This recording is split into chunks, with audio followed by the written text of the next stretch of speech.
This is that there Worldy Wary I miniseries from DC Comic Books.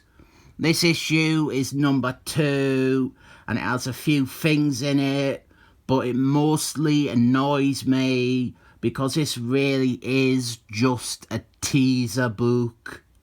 It is a sequence of samplers for upcoming stories or comics, but it tries to package them all together as a story about the Vision's internal conflict and his confusion about the human race. And then there's this whole Black Atom going on a rampage thing.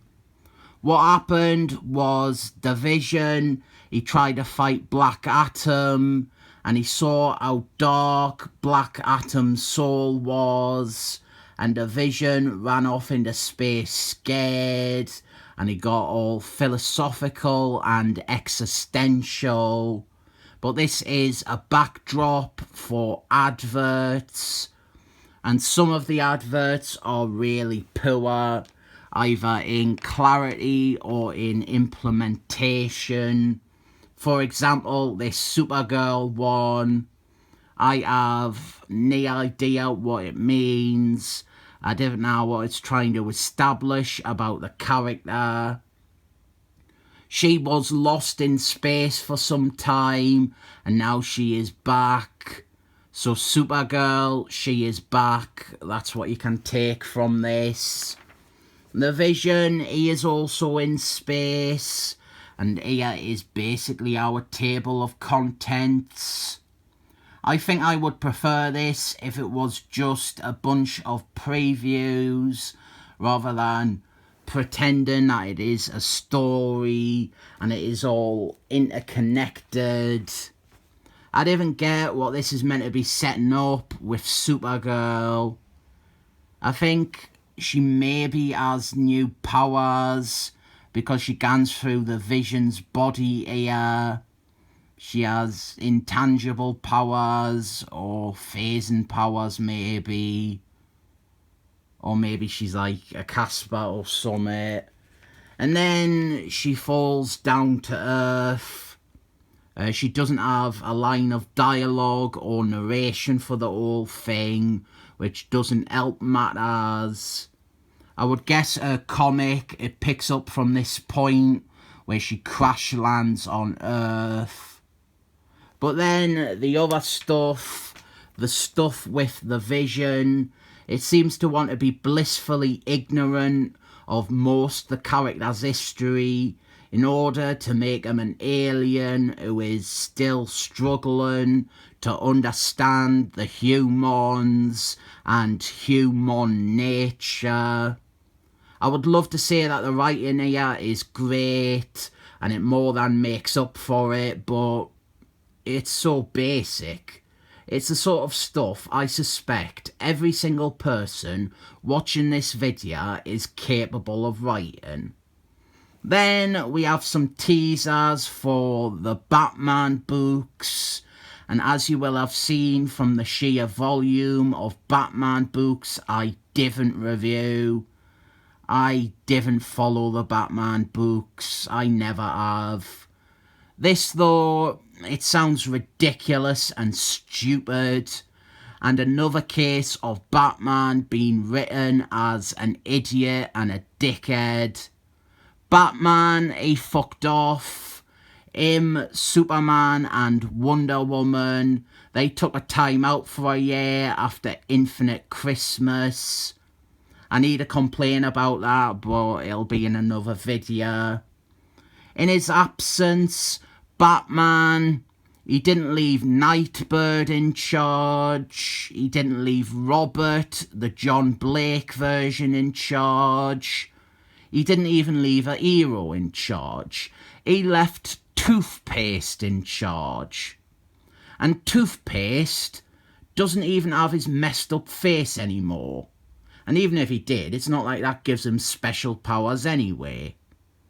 Here we are seeing Toothpaste, who is dressed exactly like Homer Simpson's from The Simpsons, when Homer Simpson's goes out to commit a crime. We are seeing Toothpaste fight Crocodile Man. I didn't understand how this is a fight that is not one-sided. I have never even heard of this period of Batman books where Toothpaste was the one defender of Gotham City. This is also used to start stuff with Batgirl, the Cassandra Wayne version, and I actually know about this plot line. The writer of Robert's comic had suddenly be a villain.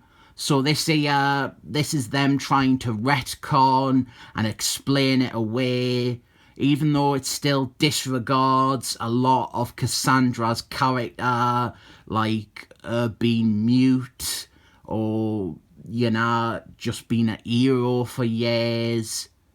But yeah, Deathstroke, he manipulated her and teased her into betraying Batman and Batman's ideals, and this led to her gone evil. More on this tomorrow. And then we get to the two previews that interest me. First, we have Black Atom fighting the Dome people. And I wish this scene got expanded a lot more. I would have liked to see this fight fleshed out. It is just one page. But I kind of like this lineup for the Dome people.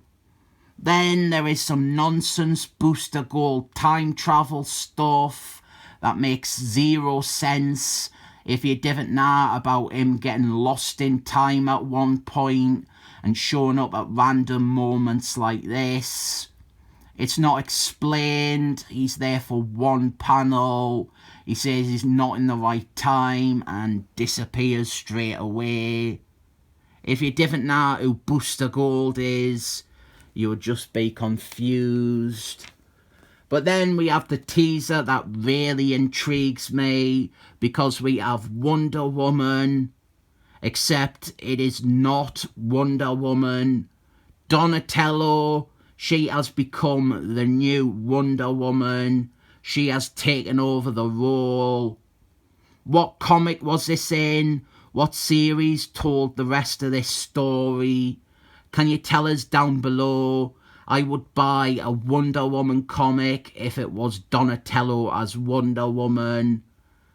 I like her. I like her so much more than Wonder Woman. And I think this is a great idea. I never knew it had happened.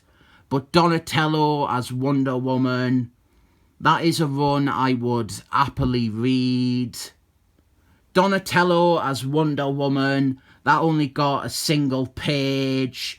But then Acroman, he gets 6 flippin' pages.